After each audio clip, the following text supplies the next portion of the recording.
Greetings everyone and welcome back to 365 Days of Prog. Today we're going to be reviewing the album Storm Corrosion by the band Storm Corrosion. Hi, my name's Naomi. I'm an avid progressive rock fan, but I'm a long ways from knowing all the prog albums out there. But this year, I'm gonna give it a try. This is 365 Days of Prog. So speaking about this wintry name, I've just sat here and thought to myself, I started off this series back in January 1st, 2022, and it was winter back then, and here I am sitting again in this, pretty nice cardigan, and I'm really happy to see that just a year has almost gone by, and it's again winter, and it's such a cool thing to think about. I don't know, maybe it's just me. Anyway, enjoy some of my favorite bits from this album. Gallows free you, dawn's release. Manifold and the truth can now be told. Manifold and the truth can now be told. Manifold and the truth can now be told. Manifold and the truth can now be told. Manifold and the truth can now be told. Manifold and the truth can now be told.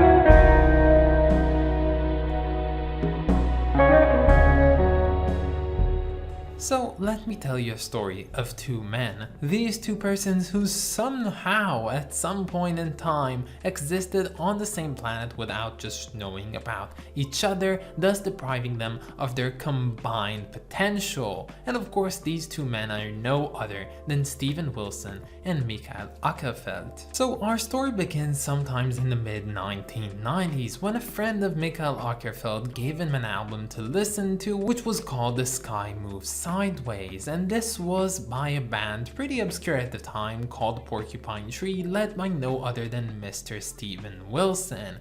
And well, Åkerfeldt, being at the time very obsessed and very with his own band that he just formed several years ago, Opeth, he just listened to the album, liked it very much, but went about his day as usual. But interestingly enough, a few years later, a pretty similar occurrence happened as well, but this time it happened to Steven Wilson when a friend of his gave him a copy of an album called Still Life by a band called Opeth.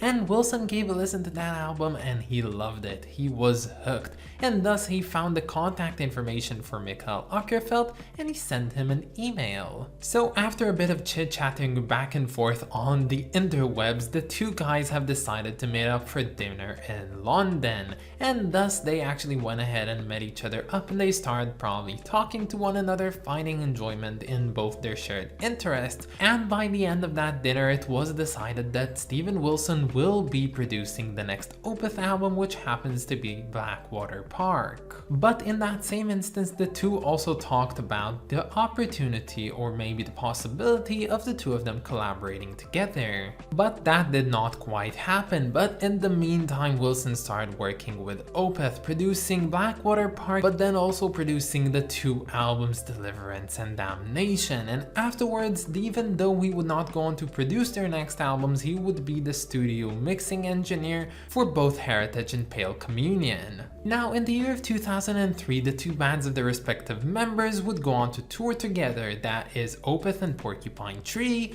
and in 2005 Åkerfeldt would return the favor and appear for the first time on a Porcupine Tree album playing guitar on Deadwing. And for the first time in the year of 2006, we received a message from the two stating that they were considering and even really thinking about starting a project project together. Now, the two actually considered the idea of not just being a duo, but actually being a trio, and the other person that they thought to add along was no other than Dream Theater's Mike Portnoy. And then when in 2010 the two finally got together and started writing material, they noticed how little usage of drums they had, so they decided to drop the idea of tagging Portnoy along for the ride. And after about a year of writing and composing materials together, in 2011 the two decided that they would be called Storm Corrosion, and they let the entire world know that, and they also said that they will be releasing their debut album pretty soon. Now, when it came to actually creating the music, the homogeny between the two worked flawlessly, and as the two mentioned, they basically worked half and half on this entire album, separating the album's needs between them, with Acrofeld taking most of the guitar duties and Wilson doing some several other things, as well as of course being on the keyboards. Now, in February of 2012, the band announced that they will be releasing their debut album that same year on the 24th of April, and that did not quite happen, but fans were not left upset because of that, because the two actually released a single from the album, the first track called Dragged Ropes, which was released for everyone to listen to over on YouTube. And the album itself was delayed by just a bit, and it was released fairly normally on May the 8th. And when this album came out, to basically everyone's surprise, this album featured something entirely new. Now, when I say something new, I mean that the sound of this album and what it consisted of was something basically like no other, and that statement is partially subjective and partially objective, as I find.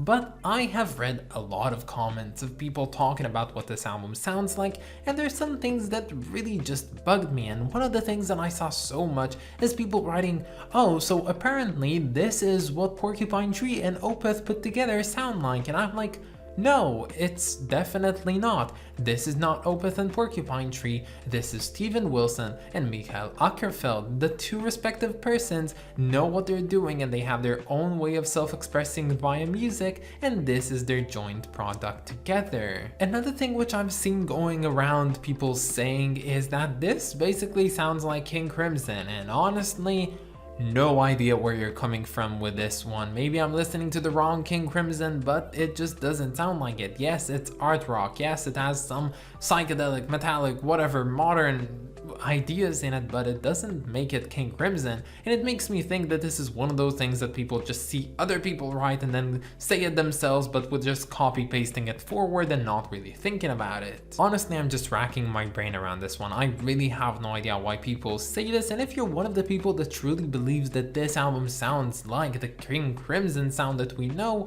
well, explain yourself down in the comments, because I am none the wiser. But personally, this album just blew me away, and in a different sense than what I usually say, because the music on here is so unique and otherworldly, like nothing I've ever heard before. I think that so far on the list there have not been a lot of albums, if any, that have come this close to being so undefinable in the terms of progressive rock that I truly feel like we need a new subgenre of progressive rock to define what this album sounds like. I've seen a lot of people, when trying to describe this album, using terms like ambient, folk, or maybe even psych, and referring to bands like Comus and Universe Zero and even Talk Talk. And while I do get where you're coming from with these statements, I still do think that this album is a bit too special to really be categorized under these terms, and honestly, I don't know what to say about it. Now, if it's not clearly obvious by now, I do not know how to express with words what this album might sound like. It is melancholic, it is very much technical, it is subverting expectations, but not in the flamboyant way that you might expect with most progressive rock, but instead in a way that is almost unsettling and deeply personal. With that being said, I do find some very stark similarities to the sound of Steven Wilson and Opeth alike, but I just think that those are remnants of a past rather than something that would define this album for what it is. And one other thing which I really loved about this album is its way of incorporating some technical mistakes, but they were made on purpose, but still, it's just some brilliance made probably by Steven Wilson. Having some songs cut out because of some sort of a glitch into something entirely different, which is a way that we don't often, if ever, see progressive rock do shifts from one idea to another. And then you have like the Gavin Harrison drums, which appear little but pretty impressively on here, which at certain points just sound like they're coming through an aux cable which isn't quite plugged all the way in. Yeah, I might not be a big fan of the respective bands of these two guys, but honestly they come together on here in one of the many joint musical projects of Steven Wilson and actually create something which is to me worthwhile and interesting to listen to. And I see that this one is 47 minutes long, so I really hope that it has a vinyl pressing because I'd love to get my hands on one. But as it stands, while I might not be a huge fan of this subjectively, objectively I was blown away by this. If I had to give it an objective rating, I'd give it a 10 out of 10. But if I had to give it a personal rating, oh wait, okay, let's do the cover and then we'll continue. Well, when you have such an elusive name, honestly, you just gotta have an elusive cover, and this one fits the bill. Like, I literally don't know what they were trying to get at with this one. It looks to me like some sort of cave paintings on a cave wall with those very rudimentary colors, but then it has some caricatures that look pretty modern and also drawn in a very Picasso-esque way. I don't know what is this unhomogeneous blend of ideas, but this is what this album basically is. For what it's worth, I think there are many reasons to like this cover, but there's also many reasons to not like this cover, and honestly I really can't place myself anywhere on that spectrum, so I'm just gonna say that I'm pretty confused by this one. So to sum it all up, this album is something else, and I don't really know how to wrap my head around this one, but I'll just have to say that it's really good for the fact that it just breaks so many misconceptions or preconceptions that I might have had. Anyway, I think that a fitting rating for this one would have to be like an 8 out of 10. But again, not entirely sure. But that's about it, guys. I hope that you enjoyed this video and stay tuned for tomorrow because we're gonna be listening to La Terra dei Grandi Occhi by Massimo Berruti. Hopefully I said it right. This is my first take, so I don't know. But yeah, I'd love to thank my lovely supporters over on Patreon. So thank you so much to Clay Warner, Rist of Kings, and Lindsay Haycox. You guys are just the best. And if any of you want to support me over on Patreon, you can find the link down in the description or in my about page. But that's about it, guys. Have a wonderful day, and I'll catch you all tomorrow. Bye, guys.